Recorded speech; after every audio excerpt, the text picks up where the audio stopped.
मैं आश्रम नहीं जाना चाहती। बुढ़ापे की मजबूरी। मेरे पति के देहांत के बाद मैं अपने एकलौते बेटे के यहाँ रहती थी। मेरी बहू का एक अलग ही रूप मुझे देखने मिला, साथ ही बेटे का भी। दोनों के मन में क्या है मैं अच्छे से जानती हूँ। वो चाहते हैं कि मैं वृद्धा आश्रम चली जाऊं।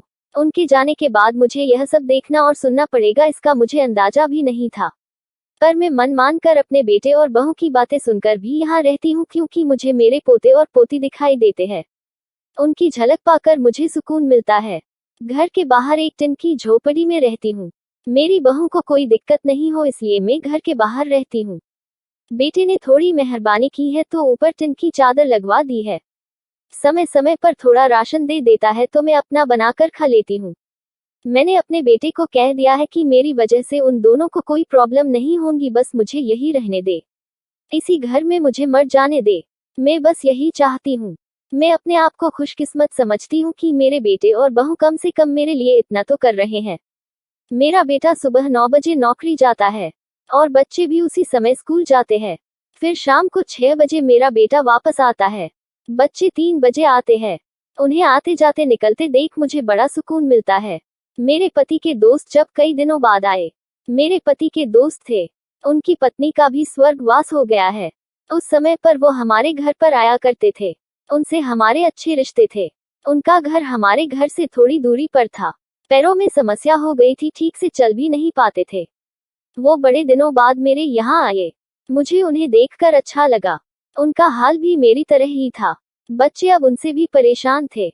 आकर मेरे पास अपना दुखड़ा रोते थे और उन दिनों को याद करते थे। बुढ़ापा हम जैसों को बहुत रुलाता है। उनकी पत्नी का स्वर्गवास हो गया था और उन्हें चलने उठने में समस्या थी, इसलिए वो तो अपना खाना भी नहीं पाते थे। मेरे पास आए तो मैं समझ गई कि यह इतनी मुसीबत में चलकर पुराने दोस्तों के यहाँ चाय और खाने की चाह में ही जाते होंगे। उनकी भी अपनी मजबूरी थी।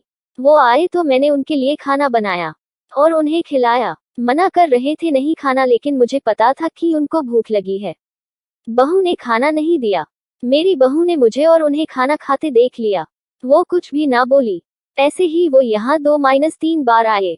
जब भी वो आते मैं उन्हें खाना खिलाती। फिर उनके जाने के बाद जब मेरा बेटा आया तो बहू कहती है कि तुम्हारी माँ कितनी बेशर्म है, पता नहीं किस किस को आजकल बुलाकर खाना खिला रही है। बड़ी मुश्किल से कमाया जाता है और यह लुटाने में लगी। इनका राशन बंद करो, कुछ दिन भूखी रहेगी तो अक्ल ठिकाने आएगी। मैंने कहा कि मैं अपने हिस्से का उन्हें खिलाती हूँ, तुम्हारे पिता के पुराने मित्र हैं। फिर भी बहू का उल्टा सीधा बोलना शुरू रहा। घर के बाहर रहकर इनको आजादी मिल गई है, पता नहीं क्या क्या करती है। बेटा भी बोला कि कुछ दिन भूखा ही रहने दो इन्हें। मुझे मेरे बेटे ने घर के पीछे सीढ़ी के पास ले जाकर बिठा दिया, कहा कि अब यही बैठो। मेरे तो अब आंसू भी सूख गए थे। अगले दिन मुझे खाना नहीं मिला। मेरे टिन के उस छोटे से कमरे को बहू ने तोड़ दिया। तब मुझे लगा कि अब मैं गलत कर रही हूँ। एक दिन पूरा भूखा रहने के बाद मैंने सोचा कि मैं गलत कर रही हूँ। मुझे अब अपने बेटे के यहाँ नहीं रहना चाहिए और शायद गलती भी मेरी ही है। मेरी ही परवरिश में कोई कमी रही है, तभी तो यह परिणाम आया। अगली सुबह मैंने अपने बेटे को कहा कि मुझे वृद्धा आश्रम छोड़ा, अब मैं तुम दोनों को ज्यादा परेशान नहीं करना चाहती। बहू ने कहा कि एक दिन भूखी रही तो अक्ल ठिकाने आ गई ना। बेटे के चेहरे पर भी अजीब सी खुशी थी, जल्दी से तैयार हो गया मुझे छोड़ने के लिए। बहू कह रही थी कि आज की छुट्टी ले लो, यही आसपास मत छोड़ आना, कहीं 3 दिन में वापस आ जाए। मैंने अपनी बहू से कहा कि बेटी चिंता मत कर, मैं अब नहीं आऊंगी। मैंने अपने पोता पोती को गले लगाया। मुझे पता था कि अब मिलना नहीं हो पाएगा। बेटे को भी चाहती थी कि एक बार जी भर के गले लगा लूं, लेकिन वो बोला चलो जल्दी करो। मैंने बहू को कहा कि बेटी अपना ध्यान रखना। मेरा बेटा मुझे छोड़ आया। वहां आकर मैंने देखा कि मेरी तरह कई है।